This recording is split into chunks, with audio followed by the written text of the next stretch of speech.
Welcome students. In this video we are going to learn the even mechanism. So consider the following elimination reaction.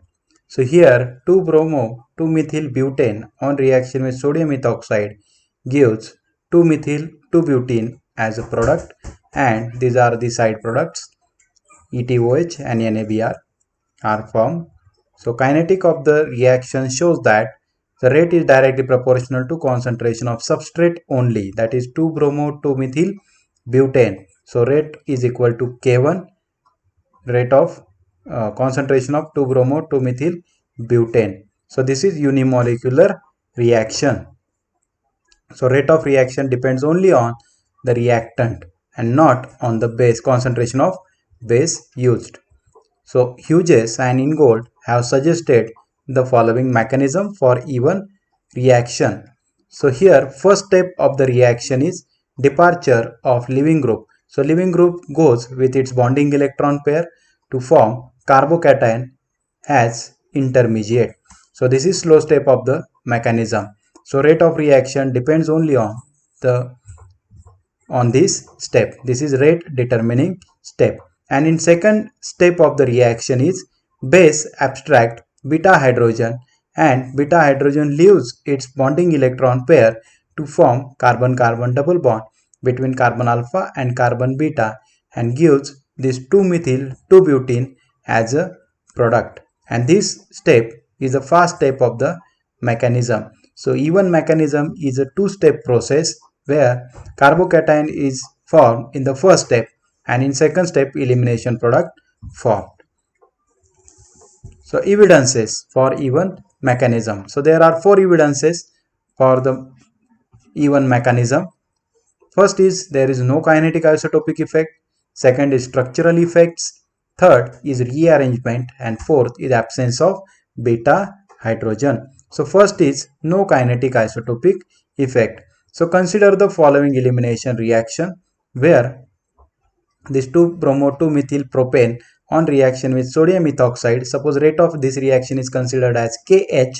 This gives this 2-methyl propene 2-methyl propene as a product, and if we replace the beta hydrogens by its isotope deuterium, and suppose the rate of reaction is considered as Kd, gives this deuterated product. So it is observed that experimentally Kh by Kd is equal to 1. So this clearly indicates that the breaking of CH or CD bond do not take place in slow step, that is rate determining step, but might be occurring in the fast step. Second evidence is structural effects. So the first step of even mechanism is the formation of carbocation. Then the reactivity of even mechanism is determined by the rate of formation of carbocation and its stability. So rate of even mechanism decreases as the stability of carbocation decreases. So stability of carbocation is in the order of tertiary carbocation is more stable than secondary carbocation, and then primary carbocation is very less stable. So here you can see the stability of carbocation. So this is tertiary carbocation, this is secondary carbocation, and this is primary carbocation. So the reactivity decreases with tertiary to secondary, secondary to primary. So top to bottom reactivity of even mechanism decreases because tertiary carbocation form faster than secondary and then primary carbocation. Then next point is rearrangement. So if structure of the substrate permits, the first order elimination are accompanied by rearrangements. So the primary carbocation rearranges to secondary or tertiary carbocation, whereas secondary carbocation will rearrange to tertiary carbocation. So consider this elimination reaction.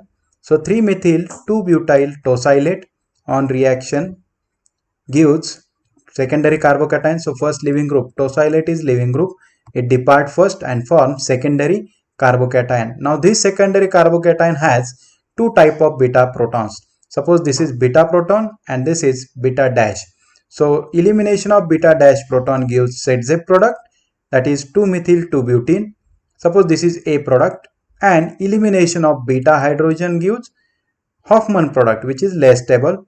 3-methyl 1-butene is the product obtained. Suppose this is B product.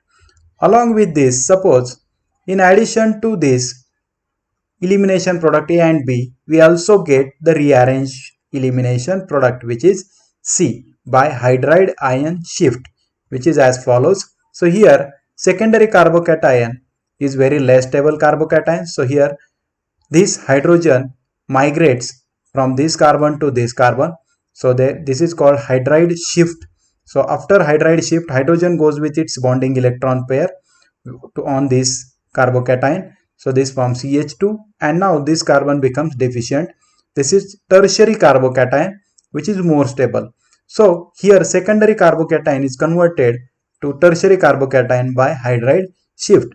Now this carbocation also has two type of beta hydrogens. This is beta hydrogen and this is beta dash hydrogen. Okay, so loss of beta dash hydrogen gives new product, which is C, and in this case it is Hofmann product, and again you will get the same product, which is A, Sedzev product, with the loss of beta hydrogen. So formation of this C clearly indicates there is the rearrangement occurs. So formation of compound C clearly indicates that the reaction did not follow E2 mechanism, okay, but proceeds through the formation of carbocation, that is E1 route. If E2 mechanism take place, then it gives only compound A and B, but here you can see the new product C product. It clearly indicates that reaction do not follow E2 mechanism, but it can proceed through the formation of or carbocation and rearrangement, that is E1 route. This is rearrangement. Then last is absence of beta hydrogen. So if substrate do not contain beta hydrogen atom, then E2 elimination is not possible at all, because for E2 elimination beta hydrogen is necessary, because all steps occur in single step. Okay, formation of alkene take place through carbocation, that is E1 route only. So example, neopentyl bromide does not react under E2 condition as it do not have beta hydrogens, but however under E1 condition it does undergo elimination reaction. So here is the structure of neopentyl bromide. So first step of the E1 mechanism is departure of leaving group. So first primary carbocation is formed, which is less stable, and then there is a migration of CH3 group from beta carbon to this carbocation. This is called rearrangement. After this rearrangement, you will get tertiary carbocation here, which is more stable. So primary carbocation is converted into tertiary. But if you see the structure of primary carbocation, there is no any beta hydrogen present. Okay, so these do not undergo E2 mechanism. But for E2, we require the beta hydrogen.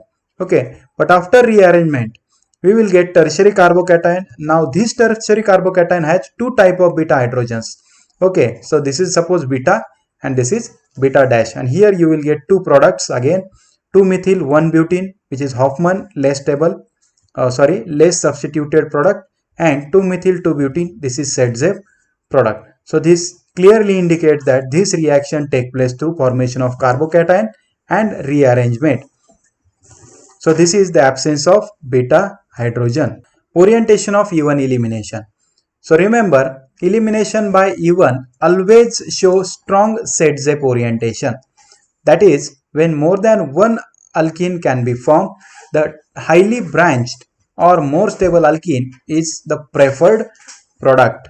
So here you can see the example of 2-bromopentane on reaction with base gives 2-pentene, which is Sedzev product, and 1-pentene, which is Hofmann product. So here you can see that 2-pentene is obtained as a major product. 89% 2-pentene is obtained and only 11% 1-pentene is obtained. But out of these 89, 70% product is trans and only 19% is cis-2-pentene is obtained. So here you can see that only highly branched or more stable alkene is obtained as preferred product. This is the orientation of E1 mechanism. Thank you.